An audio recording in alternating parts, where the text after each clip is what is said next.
para o texto de Filipenses, capítulo 4, versículo 1, onde eu vou lhes falar nessa noite.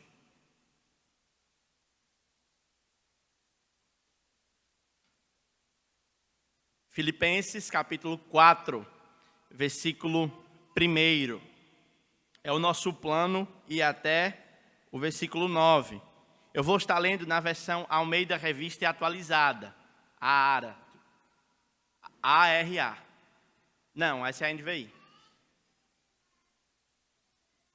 Lorena, aí. Os irmãos podem acompanhar tanto aí na Bíblia como aqui na projeção. Eu acho que a Bíblia é legal, porque às vezes eu peço para você ler, então você consegue ter uma visão de maior versículos, tá bom? Mas se você preferir ler no seu tablet, celular, ou mesmo aqui na projeção, você não vai ter problema nenhum com isso. Vamos fazer a leitura do texto, então. Diz assim: portanto, meus irmãos, amados e muito saudosos, minha alegria e coroa, sim, amados, permanecei deste modo firmes no Senhor. Eu rogo a Evódia e rogo a Sintique que pensem concordemente ou harmoniosamente no Senhor. A ti, fiel companheiro de jugo, também peço que as auxilie, pois juntas se esforçaram comigo no Evangelho, também como Clemente, como os demais cooperadores meus, cujos nomes se encontram no livro da vida. Versículo 4. Alegrai-vos sempre no Senhor. Outra vez vos digo, alegrai-vos. Seja a vossa moderação conhecida de todos os homens. Perto está o Senhor. Não andeis ansiosos de coisa alguma. Em tudo, porém, sejam conhecidas diante de Deus as vossas petições pela oração, pela súplica e com ações de graça. E a paz de Deus, que excede todo o entendimento, guardará o vosso coração e a vossa mente em Cristo Jesus. Finalmente, irmãos, tudo que é verdadeiro, tudo que é respeitável, tudo que é justo, tudo que é puro, tudo que é amável, tudo que é de boa fama, se há alguma virtude e se há algum louvor, seja isso o que ocupe o vosso pensamento. O que também aprendestes e recebestes e ouvistes e vistes em mim, isso praticai, e o Deus da paz será convosco. Essa é a palavra de Deus. Amém? Vamos fazer uma breve oração, pedir para que o Senhor nos instrua. Senhor, nós te louvamos pela tua graça, pela tua bondade, pela tua misericórdia. Louvamos ao Senhor pelos louvores, ó Pai. Louvamos a Ti porque mais uma vez, publicamente, vimos o Senhor responder orações, cuidando do Teu povo e abençoando a Tua igreja através da vida da Melice, Pai. Te louvamos, Senhor Deus, porque o Senhor tem sido fiel conosco. Pedimos para que mais uma vez o Senhor fale conosco através da Tua palavra, que o Senhor possa consolar os meus irmãos, edificá-los, encorajá-los, e que o Senhor, através desse texto, Pai, o Senhor possa nos dar substância para encarar o ano de 2022. Que o Senhor nos abençoe, em nome de Jesus. Amém. Meus irmãos, antes de começar propriamente a exposição do texto, eu gostaria de fazer algumas considerações a respeito do que é a Bíblia, tá? Como nós sabemos, a tradição cristã, ela entende que a Bíblia é o livro inspirado por Deus, verdadeiro e único lugar onde a palavra de Deus é encontrada de forma plena, o único lugar digno de confiança. Quando nós lemos a nossa Bíblia em voz alta, nós estamos emprestando a nossa boca para que o próprio Deus fale através de nós. É exatamente esse fator, é exatamente essa a natureza da Bíblia, essa natureza da Bíblia que faz com que ela seja um livro distinto de todos os demais livros que a humanidade pode encontrar. Ela foi dada à humanidade pelo próprio Deus, ela foi soprada pelo Espírito Santo e, portanto, por conta da sua natureza, ela é verdadeira. Nós podemos construir o seguinte silogismo: Deus é fiel, Deus é verdadeiro e Deus não mente. Logo, a Bíblia vem de Deus, e a Bíblia vem de Deus. Então a gente faz silogismo, conclusão. Então a Bíblia é fiel, Deus é verdadeiro, a Bíblia vem de Deus, logo a Bíblia é verdadeira e ela é fiel. O que nós temos na Bíblia são os caminhos de Deus. os propósitos de Deus, que foram progressivamente revelados através de alguns eventos que apontaram para o evento principal que aconteceu na cruz do Calvário, a morte vitoriosa de Jesus. Aquilo que nós nessa noite celebramos, aquilo que nós nessa noite relembramos, aquilo que nós com nossa vida anunciamos. Isso posto, então, a natureza da Bíblia como sendo a palavra de Deus, eu gostaria de dizer que a Escritura, que a fala de Deus escrita no papel, é o molde pelo qual a igreja deve nortear as suas práticas. Veja, no tempo que Jesus passou aqui na terra, ele deixou homens e os autorizou e os comissionou para reverberar ou para dar continuidade aos seus ensinos. Esse grupo de homens foi chamado de colégio apostólico. Portanto, eles compilaram um conjunto de livros que nós chamamos de Novo Testamento. Esse documento, ele é a autoridade de Deus para a vida dos cristãos, juntamente com o Antigo Testamento. A autoridade de Deus, como um comentarista que eu li, não está limitada de forma alguma às obras poderosas de Deus, que são feitas através de Cristo. Mas a autoridade de Deus, ela também se estende à proclamação por palavras e por escritos daqueles que haviam sido autoritativamente designados como portadores e canal da revelação divina. A tradição escrita, então, pelos apóstolos é o fundamento pelo qual a igreja é edificada. Eis uma das razões pelas quais nós não cremos no ministério apostólico dos dias de hoje. Nós entendemos que Cristo estabeleceu padrão para que alguém possa ser apóstolo. Atos capítulo 1 vai dizer que o padrão é ter sido testemunha da ressurreição, ter sido comissionado com Cristo, ter o seu ministério marcado por sinais e por prodígios, e escrever e lançar o fundamento sobre o qual a igreja vai ser edificada. Uma vez que nós não temos, ou pelo menos eu acho difícil, alguém com 2021 anos para ser testemunha da ressurreição, alguém que opere milagres tão poderosos quanto o dos apóstolos, e alguém que esteja, e pelo menos as pessoas que fazem, arrogam para si tal título, eles não têm um ensino que coadune com o Novo Testamento. Então, por isso, nós entendemos que o ministério apostólico não é um ministério para os nossos dias. No entanto, o meu trabalho como pastor não é trazer uma nova revelação. O meu trabalho como alguém que prega a palavra de Deus é abrir o texto e explicar o que os apóstolos falaram. Portanto, eu não vou lançar fundamento, eu apenas vou pegar o fundamento que já está posto e explicar para a igreja. Estou dizendo isso porque o texto que nós vamos lidar, nós temos algumas injunções, algumas ordens, alguns imperativos do apóstolo Paulo, que, se compreendidos, podem ser utilizados para o benefício da nossa comunidade, na Igreja de Cristo Henrique Jorge.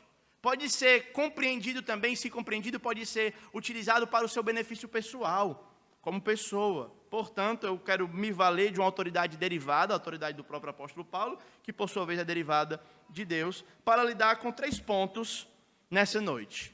A importância da unidade, a importância da alegria e a importância de não ser ansioso.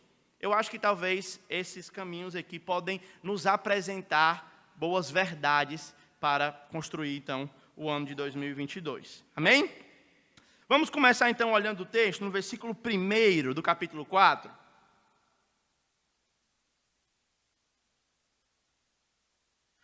Aqui nós vemos uma exposição do amor que Paulo tinha por essa igreja. Meus irmãos, eu acho que eu dificilmente poderia exagerar ao falar da relação afetuosa que Paulo tinha com os filipenses.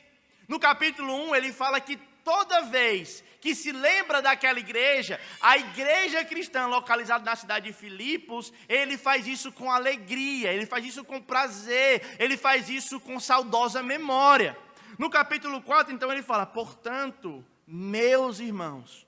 A ideia aqui, o pronome possessivo meus aqui, não é somente um simples uso de linguajar, mas ele está trazendo para perto. A palavra, na língua original, ela tem uma ideia de afeição. Ele está mostrando que aquela igreja é uma igreja que tem um lugar cativo no seu coração. E aí ele continua: portanto, meus irmãos, amados e muito saudosos. A ideia de muito saudosos aqui é que Paulo se agradava da presença daqueles irmãos. Eles eram amados de Paulo, e porque eles eram amados, Paulo fazia questão de ter aquela igreja em sua presença e em sua companhia.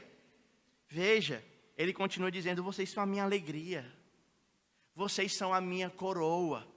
A ideia de coroa aqui não é aquela coroa de um rei de ouro, mas é a ideia de um atleta que está correndo e ele ganha aquela coroa de louro. Não sei se os irmãos estão lembrados, aquelas que, jogos ístmicos. Acho que até nas Olimpíadas atuais, eles entregam uma coroa de louro. Como se ele batalhou, ele correu, ele conquistou aquela coroa. E aquela coroa é a própria igreja.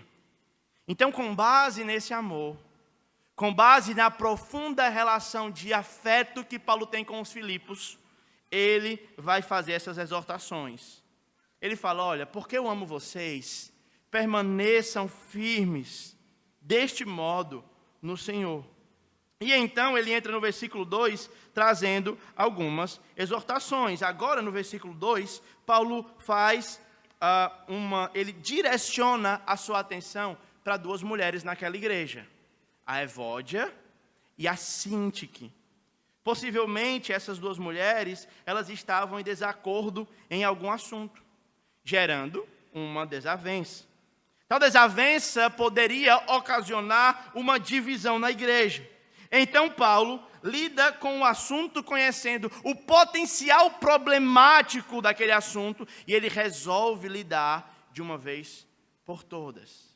Veja que aqui Paulo, como demonstração do seu amor, ele é direto, ele é franco e ele é honesto. Essa carta é uma carta pública, para ser lida publicamente, o que nos faz deduzir que a igreja inteira estava sabendo dessa situação. Caso contrário, Paulo seguiria o princípio de Mateus 18:15 e iria sozinho até elas duas. No entanto, parece nos entender que essas mulheres eram influentes na igreja, e estavam tendo problemas, e estavam tendo desacordos, e então Paulo vai mostrar o seu zelo por Deus, lidando com essa questão. Ele diz: eu rogo a Evódia, eu rogo a Síntique, que pensem harmoniosamente no Senhor. Essa palavrinha no final, essa junção de duas palavras aí, no Senhor, é importante. Porque isso nos mostra que Paulo está fugindo da tentação de, em meio a desavenças que são naturais da vida cristã, ele tomar partido. O que Paulo tem em mente aqui não é o lado A ou o lado B. O que Paulo tem em mente é o que é melhor para a igreja e o que é melhor para o Senhor. Portanto, isso nos ajuda a entender a mentalidade do apóstolo e a entender o amor que ele tinha por essas irmãs e o amor que ele tinha pela igreja. É interessante que essas mulheres, elas eram mulheres fiéis, elas eram mulheres proeminentes, elas eram mulheres que outrora tinham trabalhado para a promoção e para a expansão do Evangelho. É o que diz o versículo 3. A ti, fiel companheiro, Paulo está falando para um possível líder da igreja, para que ele possa talvez fazer o trabalho de mediador ali. Eu peço que as auxiliem, pois elas se esforçaram comigo no Evangelho. Elas também se esforçaram não somente comigo, mas elas se esforçaram também com Clemente e outros irmãos cujo nome está escrito no livro da vida. Vejam que essas pessoas, essas mulheres, Síntique e Evódia, eram acostumadas a trabalharem junto, eram acostumadas a servirem junto. E veja que aqui o serviço delas é qualificado como um serviço que há harmonia, que há concordância. Mas em um dado momento da caminhada, elas tiveram um atrito, elas tiveram opiniões diferentes. A leitura e a análise da realidade que elas fizeram era um pouco diferente. Então Paulo resolve lidar com essa situação. Agora, nós que já estamos caminhando por Filipenses há algum momento, e eu não espero que os irmãos lembrem de todos os sermões, mas a gente pode voltar a alguns textos. No capítulo 1, versículo 27. Se você puder ir comigo para lá.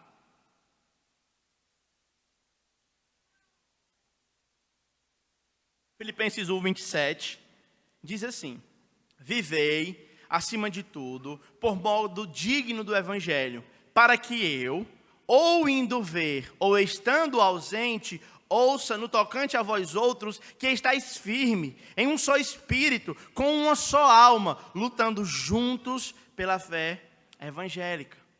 Desde o início da carta, o tom de Paulo é trazer unidade. Desde o início da carta, o tom de Paulo é tentar tirar detalhes, preferências e colocar como alvo central a fé evangélica, o bem do evangelho. No capítulo 2, ele fala no versículo 2, Filipenses 2:2, lê lá comigo. Completai a minha alegria, de modo que pensei a mesma coisa. Tenhais o mesmo amor, sejais unidos de alma, tenham o mesmo sentimento. Veja que Paulo agora coloca a unidade da igreja como algo que completa a alegria dele. Ele já alega em Cristo, e nós vamos falar um pouquinho sobre a alegria mais na frente, mas ele coloca como uma necessidade a igreja ser unida de alma. No versículo 3 ele diz: nada façam por partidarismo ou por vanglória, mas sejam humildes, considerando cada um superior a si mesmo. Não tenha cada um em vista o que é propriamente seu, senão cada qual o que é dos outros. E então Paulo vai falando sobre essa questão. Ainda no capítulo 2, versículo 12, ele fala então do 5 ao 11, ele fala do exemplo de Cristo como um exemplo de humildade. Alguém que não julgou como usurpação ser igual a Deus, mas ele se esvaziou para o benefício da fé evangélica, para o crescimento ou para a própria essência da fé evangélica. No versículo 12, no versículo 13, mais precisamente, versículo 14, perdão, ele vai dizer: façam tudo sem murmuração nem contendas. Mais uma vez, Paulo lidando com a questão de desavença dentro da igreja para trilhar o caminho da unidade. O que nós temos aqui, irmãos, é uma verdade importante. É interessante porque Jesus, ele orou por nós. Jesus orou pelos crentes do século 21. Quem lembra lá da passagem? João, capítulo 17. E a oração que Jesus faz não é para que nós sejamos operosos em obras. Não é para que nós sejamos excelentes pregadores, exímios curadores de enfermos. A oração que Jesus faz por nós, enquanto ele conversava com o Pai, é pedindo para que nós, à semelhança da Trindade, sejamos um. Para que à medida que nós somos um, o mundo vê a nossa unidade a despeito das nossas divergências e preferências e veja, de fato Deus existe. De fato Deus os enviou. Porque eles são um. Veja, irmãos e irmãs, o que é que nós podemos aprender dessas verdades aqui? A primeira coisa que eu gostaria de destacar é que, como servos e servas de Deus sinceros, que cooperam no Evangelho, que vivem em harmonia, às vezes podem entrar em desacordo. Às vezes, e é natural que eles entrem em desacordo. Às vezes, uma questão de preferência, uma visão da realidade, ou uma interpretação de algum aspecto diferente, possa gerar conflitos de opiniões. Isso é natural. O que não é natural, no entanto, é fazer ou deixar essa situação a ser resolvida. O que não é natural, no entanto, é perpetuar um estado de desavença e desunião. Como cristãos, nós precisamos lutar pela unidade da igreja. E muitas vezes lutar pela unidade da igreja vai ser necessário uma autonegação de nós mesmos. Portanto, o Evangelho nos apresenta princípios para lidar com conflitos. Eu estou lidando com esses princípios aqui no contexto de igreja local, mas você pode utilizar e expandir para as suas relações extra-igreja. O Evangelho, vamos resumir a mensagem do Evangelho? Qual era o núcleo central do Evangelho? Deus, o Criador, criou o homem à sua imagem e semelhança e colocou no jardim do Éden, estabelecendo uma única ordem, dando para ele todo o prazer, toda a possibilidade de experimentar tudo. No entanto, o homem escolheu agir em rebeldia para com Deus. Portanto, aqui nós temos uma desavença. Aqui nós temos Deus como uma vítima e nós temos o homem como o agressor. Geralmente, eu já tive o desprazer de acompanhar algumas situações de desarmonia. Geralmente a pessoa, quando eu estou instando ela a pedir perdão, ela diz assim: eu não vou, porque eu é quem fui ofendido. Eu não posso lidar com essa situação, porque eu é que sou a vítima. Quem quiser se resolver, que venha até a mim e me procure e peça perdão, e vai ter que ir lá fazer que beijar os meus pés, porque eu estou certo. Só que aqui nós temos Deus, o Criador do céu e da terra. Aqui nós temos o Senhor, dono de tudo. E nós temos a vítima. O que é que Deus fez lá em Gênesis capítulo 3? Deus virou, cruzou os braços e falou: Adão quer ser salvo? Adão quer ser perdoado? Ele que venha falar comigo. É assim que Deus faz? Pelo contrário. O Evangelho ensina que a vítima vai atrás do agressor. A vítima vai atrás daquele que lhe feriu para lhe oferecer o perdão. É por causa do Evangelho que os cristãos devem fazer o mesmo. É por causa do Evangelho que quando você se sentir ofendido, a obrigação não é da pessoa que lhe ofendeu. A obrigação é sua de ir atrás e resolver o problema. Se alguém vier atrás de você resolver o problema, o seu dever é entender, se submeter, perdoar e lidar. É o que Deus espera de cada um de nós, irmãos. Do contrário, afirmar que crê no Evangelho e viver uma vida de mágoa com a pessoa que não teve o pecado resolvido é uma desavença, é uma ação, uma atitude que não coaduna com o Evangelho, fere a nossa crença. Como é que eu sei que alguém é cristão? Alguém que não tem mágoa.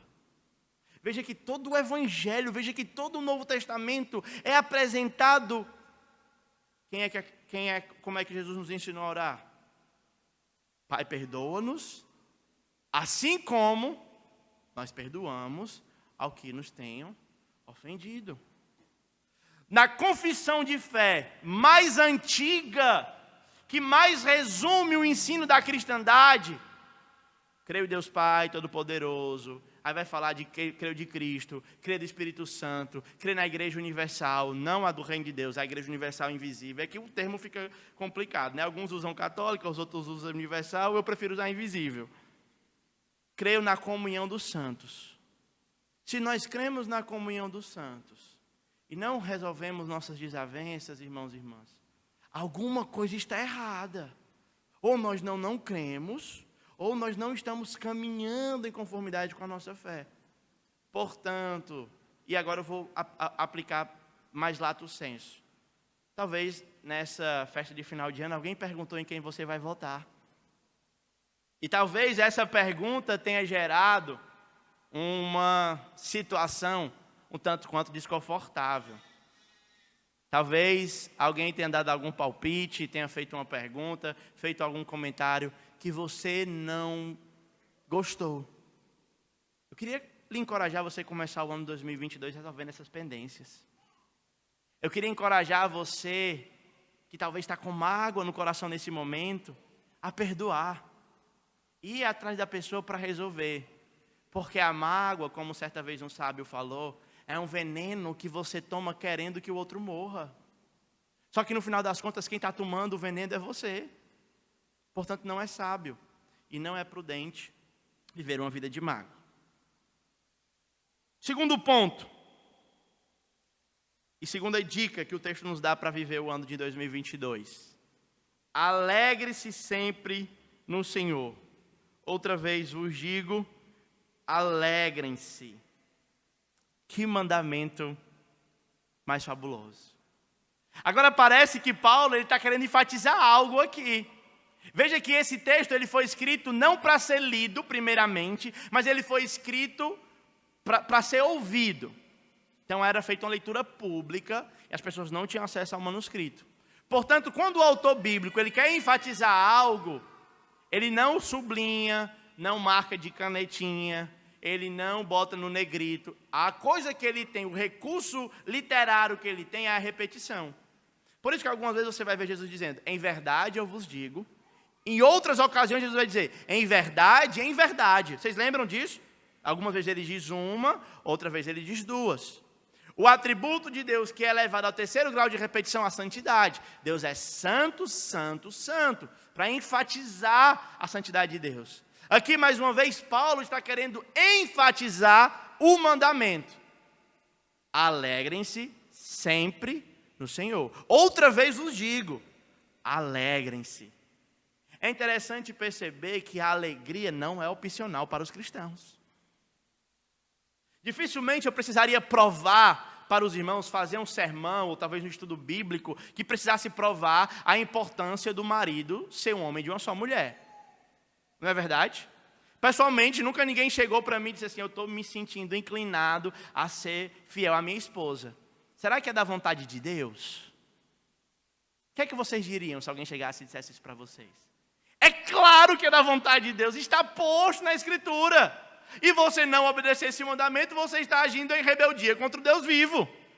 Agora, me parece que Filipenses capítulo 4 é igualmente mandamento como amar a Deus sobre todas as coisas, como ser fiel à esposa, como perdoar. Portanto, a alegria não é opcional para os cristãos. É um mandamento. Agora veja, Paulo vai dizer o tempo em que nós devemos ser alegres, no versículo 4. Quando é que nós devemos ser alegres? Filipenses capítulo 4. Alegrem-se todo domingo no Senhor. É assim? Alegre-se a cada 15 dias. Alegre-se nas festas de final de ano. É um tempo propício para a alegria.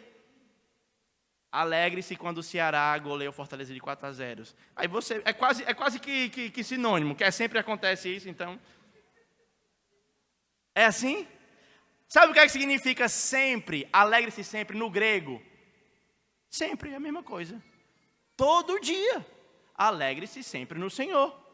Mas Eclesiastes capítulo 3, ele nos apresenta um texto muito conhecido. Vamos voltar lá? Em Eclesiastes capítulo 3, a partir do versículo 1. Eclesiastes capítulo 3, a partir do versículo 1.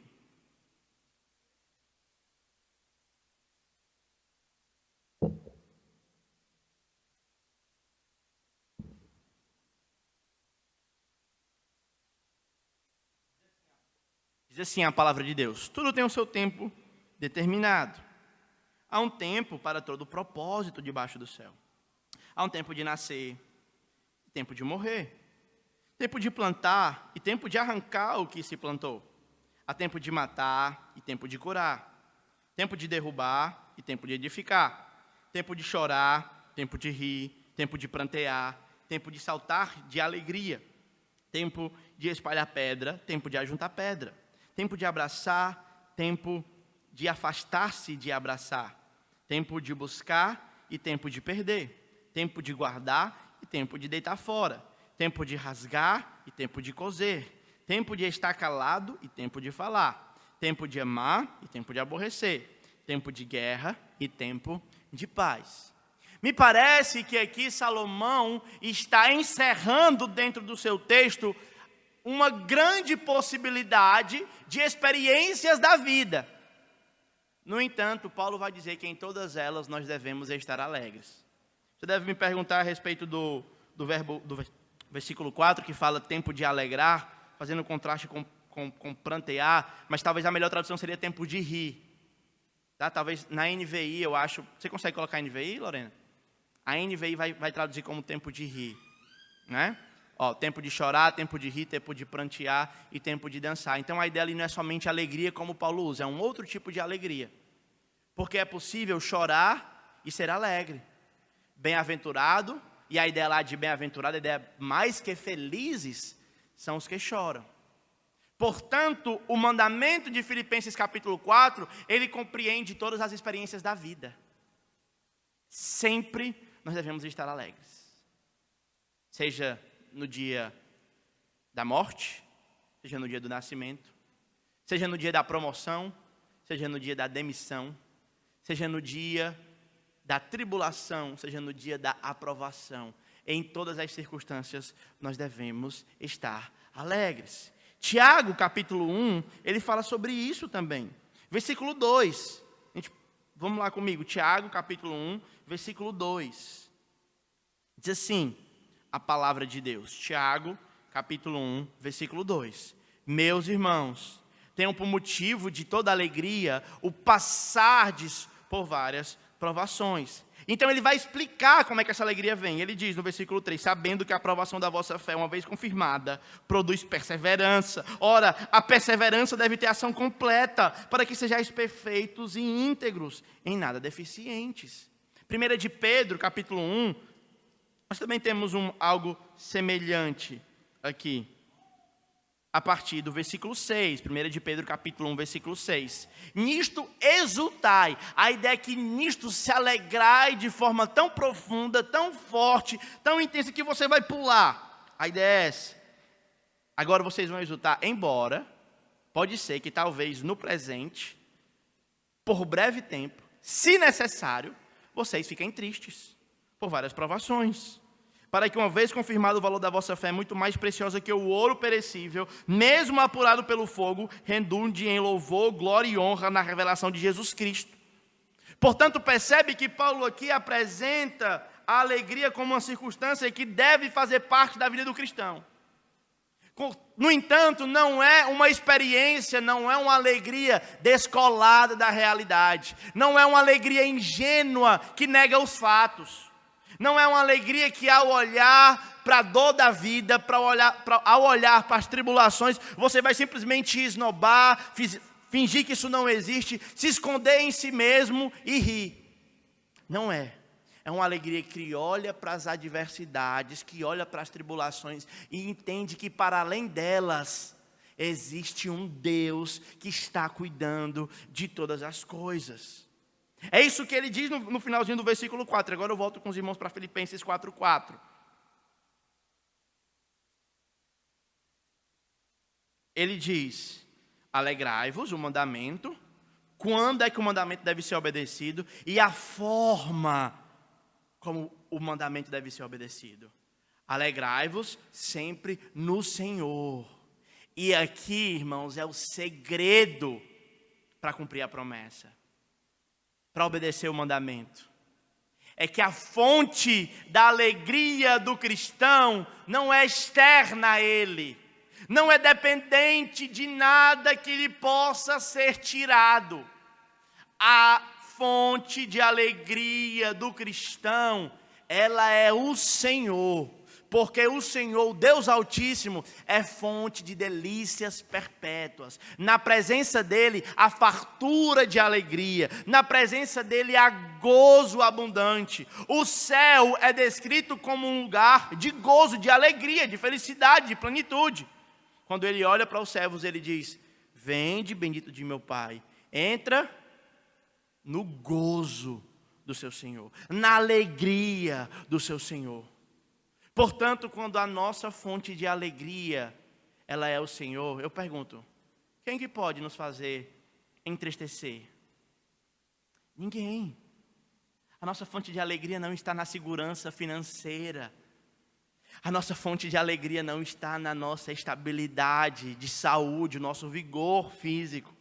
A nossa fonte de alegria não está no sucesso e na harmonia. A nossa fonte de alegria está no Senhor. Do contrário, ela pode ser tirada. Se a sua fonte de alegria é a sua saúde, ela vai ser tirada. Você vai envelhecer. O vigor vai passar da juventude. Para alguns já tem passado. Se a sua fonte de alegria é o seu casamento. Eu, quando fui casar, o pastor falou assim, até que a morte os separe. Duas coisas eu aprendo. Eu aprendo que eu só devo separar pela morte e aproveitar intensamente. Mas outra coisa eu aprendo que o casamento não é eterno. E se a minha fonte de alegria final for a minha esposa, e a dela for a minha, vai chegar um momento em que a morte vai nos separar e a alegria dela vai ser roubada. Eu pergunto, qual é a fonte final da sua alegria? Ela pode ser roubada? Ela pode ser tirada de você? Ou melhor, mesmo que tenha, ela pode ser esgotada? A garrafa de bebida acaba. O sexo acaba também. Ele não é eterno. Agora o Deus a que eu sirvo, o Deus da Escritura, o Deus que Paulo manda alegrarmos nele, é um Deus infinito. Portanto, se ele é fonte de alegria, a fonte irá jorrar e jamais a alegria irá cessar. O problema é que nós, enquanto igreja, cavamos fonte para a nossa alegria em cisternas rotas, que não conseguem reter. Mas Deus, o Senhor, é a principal fonte de alegria da nossa vida. Portanto, meus irmãos e irmãs, se isso é verdade, vamos fazer a leitura bíblica anual, talvez. Vamos nos comprometermos em ser assíduos no culto, onde nós, como comunidade, vamos prestar culto ao Deus vivo, adorarmos juntos com os nossos irmãos. Vamos nos comprometer em gastar tempo, em conhecer, em aprender desse Deus. Porque como é que eu posso amar ou me alegrar naquele de quem eu não conheço? E como eu posso dizer que me alegro naquele quem eu ignoro? Se você ignora Deus, você pode falar com a sua boca, pode gritar com a sua boca que você ama Ele, mas as suas atitudes provam o contrário. Eu para minha esposa o que ela diria se eu dissesse que amasse ela e não conversasse com ela. Nem mesmo a visitasse. Seria tido como um louco, não seria não? Talvez os irmãos até fossem me repreender lá em casa. Olha, você está morando em lugar separado da sua esposa, você precisa estar com ela. Ela é sua esposa, como é que você ama alguém que você não quer conviver? Você não quer gastar tempo, não quer se relacionar. Se isso é verdade para relacionamentos como os nossos, não seria igualmente verdade para o relacionamento com o Senhor? Alegrem-se no Senhor. Alegrem-se sempre no Senhor. Por fim, ele vai falar no versículo 6, eu vou pular aqui o versículo 5. Dá para a gente ir mais 10 minutinhos? Amém? Não andeis ansiosos de coisa alguma. Em tudo, porém, sejam conhecidos diante de Deus as vossas petições, pela oração e súplica com ações de graças. E a paz de Deus, que excede todo entendimento, guardará o vosso coração e a vossa mente em Cristo Jesus. Então, a primeira instrução é, seja unido, resolva os problemas. Igreja, fora igreja, família, trabalho, tudo. Resolva os problemas. Segundo, seja alegre, sempre e no Senhor. Terceiro, não ande ansioso. Certo? A ansiedade é tida por muitos como o problema do século. Sai do meu escopo lidar da ansiedade como uma doença, tá? Que pode ser ocasionada por fatores biológicos, pode ter uma série de fatores. O meu escopo, que parte do texto, lida com a ansiedade que emana de uma má compreensão da realidade, de uma má compreensão de si mesmo e de uma má compreensão de Deus. Certo?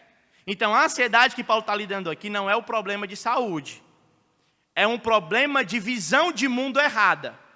Olha para a realidade.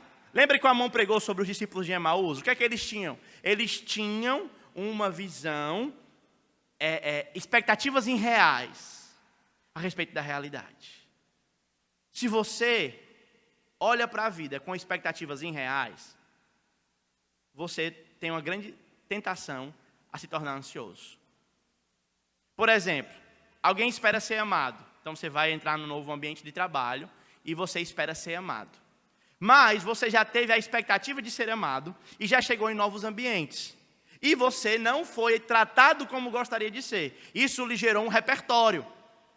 Agora a sua expectativa de ser amado e o novo ambiente traz consigo esse repertório. E agora você passa a ser ansioso, preocupação indevida de coisas que não estão no seu controle, para saber se você vai ou não ser amado. Eu estou usando aqui esse exemplo, mas pode ser aplicado em muitas outras coisas. A ideia aqui é que nós olhamos para a realidade de uma perspectiva de Deus.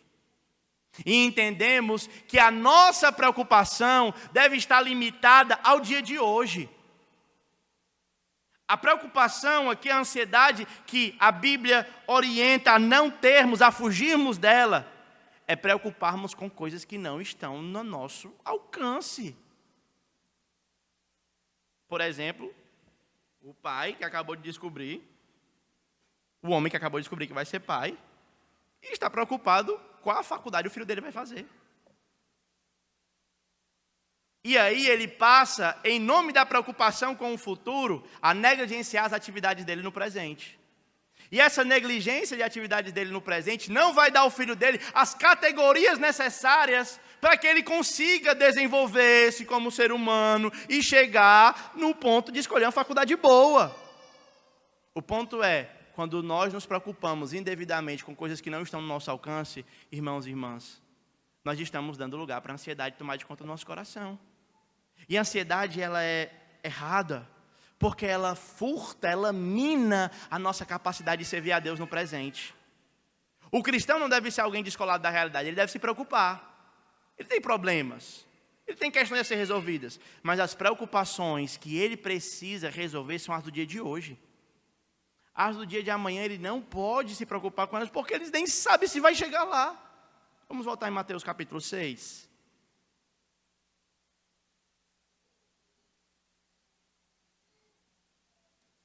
Mateus capítulo 6, versículo 25. Diz assim a palavra de Deus: por isso, eu vos digo, que é o Senhor falando, não andeis ansiosos pela vossa vida, quanto ao que haveis de comer ou de beber, nem pelo vosso corpo, quanto ao que haveis de vestir. Não é a vida mais do que o alimento, e o corpo mais do que as vestes? Observai as aves do céu, elas não semeiam, não colhem, não ajuntam em celeiros, contudo o vosso Pai Celeste as sustenta. Porventura vocês não valem muito mais do que as aves? Qual de vós, por ansioso que esteja, por preocupado, por desejoso de resolver como é que vai ser o Natal de 2022, por mais preocupado que você esteja, você pode acrescentar um covo da sua vida? Por mais preocupado que você esteja quando vai ser quando você tiver com 90 anos, se você ainda não chegou lá, se você tem 89 e falta um dia para fazer 90 anos, essa é uma preocupação devida. Caso contrário, isso não vai adiantar. Por que andas ansiosos quanto ao vestuário? Olhem para os lírios do campo. Eles não trabalham e nem fiam. No entanto, nem Salomão, em toda a sua glória, se vestiu como qualquer um deles. Ora, se Deus veste assim a erva do campo, que hoje existe, amanhã é lançada no forno, quanto mais a vós outros, homens de pequena fé. Que é um ponto de interrogação, não de exclamação, como eu entonei aqui, né? Portanto, não vos inquietei, dizendo, que comeremos, que beberemos, ou como nos vestiremos, porque os gentios, a ideia aqui de pessoas que não creem em Deus, são que se preocupam com essas coisas. Mas o vosso Pai Celeste, Ele sabe de tudo que você necessita. Busca então em primeiro lugar o reino de Deus e a sua justiça, e todas essas coisas serão acrescentadas. Portanto, não vos inquietei com o dia de amanhã, pois o amanhã terá o seu cuidado. Basta ao dia de hoje o seu próprio mal. Eu queria me dirigir então para vocês, finalizando, para confiar. Ainda tem a ideia, né, que a preocupação, ela é um problema que acontece na nossa mente. E a nossa mente precisa ser povoada. Quer vencer a ansiedade? Ao invés de pensar como vai ser, como é que você vai pagar as contas que virão no final do mês de fevereiro ou de março, como é que você vai conseguir fazer aquela viagem dos sonhos, como é que você vai conseguir, se você vai conseguir se livrar da nova variante, da 34ª dose de reforço da vacina. Em vez de você se preocupar com essas questões, preocupe-se com o dia de hoje. Amanhã trará o seu próprio cuidado. Amém?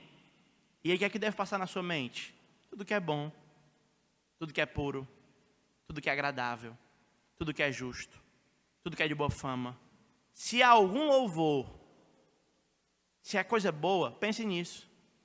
Agora, se você vai ficar se consumindo, se autodefraudando a si mesmo, pensando em coisas que não lhe edificam, você vai ser consumido por isso. Isso vai minar a sua capacidade de ação. Portanto, alegre-se no Senhor, resolva os seus problemas de relacionamento e não seja ansioso. Amém? Vamos orar?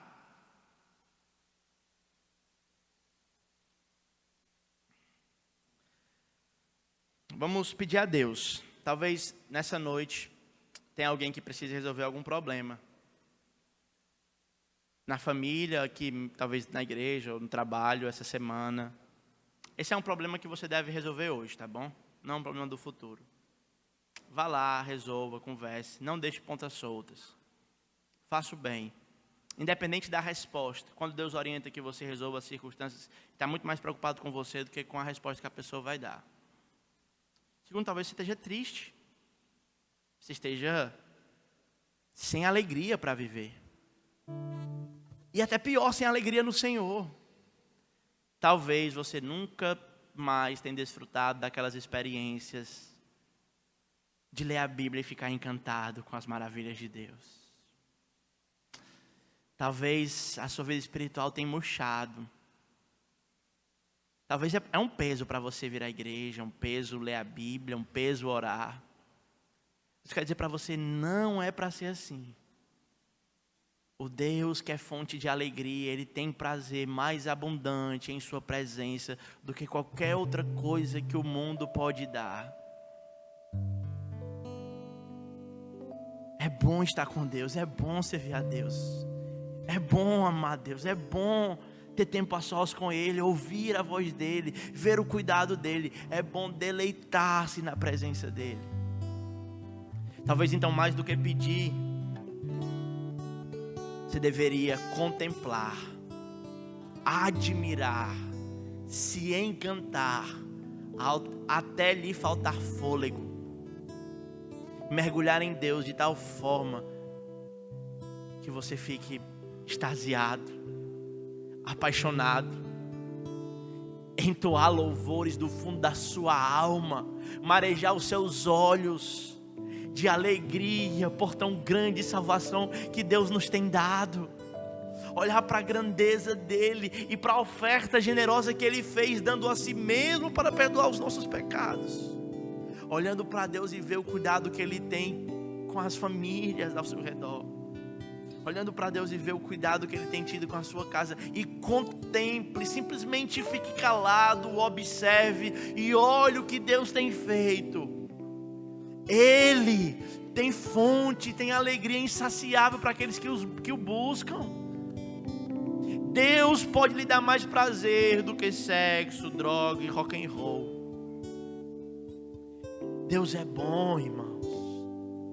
Não somente as ações dele em nosso benefício, mas o próprio ser dele, dando a si mesmo, compartilhando os seus atributos, nos fazendo conhecê-lo. É bom servir a Deus, é bom se encantar com Deus, ver a ação dele na história. Alegrem-se em Deus. Em terceiro lugar, talvez você esteja ansioso. Eu queria orar, pedindo para que você agradeça. O modelo para vencer a ansiedade lá é orando, a oração de contemplação, é pedindo, faz parte também, e agradecendo. Quando a gente para agradecer, irmãos, a gente vê que a gente tem muito mais do que a gente precisa. Quantos aqui tiveram uma ceia de ano novo? Eu vi a maioria dos irmãos com fotos, a Mel dando os primeiros passinhos, a gente se reunir, as famílias lindas, os irmãos todos lindos. Nem todos, né? Mas o Senhor abençoando o seu povo, irmãos. O Senhor respondendo a oração do nosso meio. O Senhor cuidando dos seus. Olha o tanto de crianças que nós temos apresentado nos últimos anos. Isso é bênção. Quantos casamentos têm sido abençoados? Quantos líderes têm sido formados nessa igreja? O que Deus tem feito é coisa boa. Olhemos para o que Ele já fez e confiemos no repertório que Ele sabe fazer. Olhemos para os anos passados e vejamos, olha, Deus fez acontecer em 90, 91, 92 e Ele vem fazendo acontecer, vem tudo dando certo até 2022. Esse ano não será diferente. Se Ele já cuidou de toda a história, Ele também cuidará. Portanto, não seja ansioso.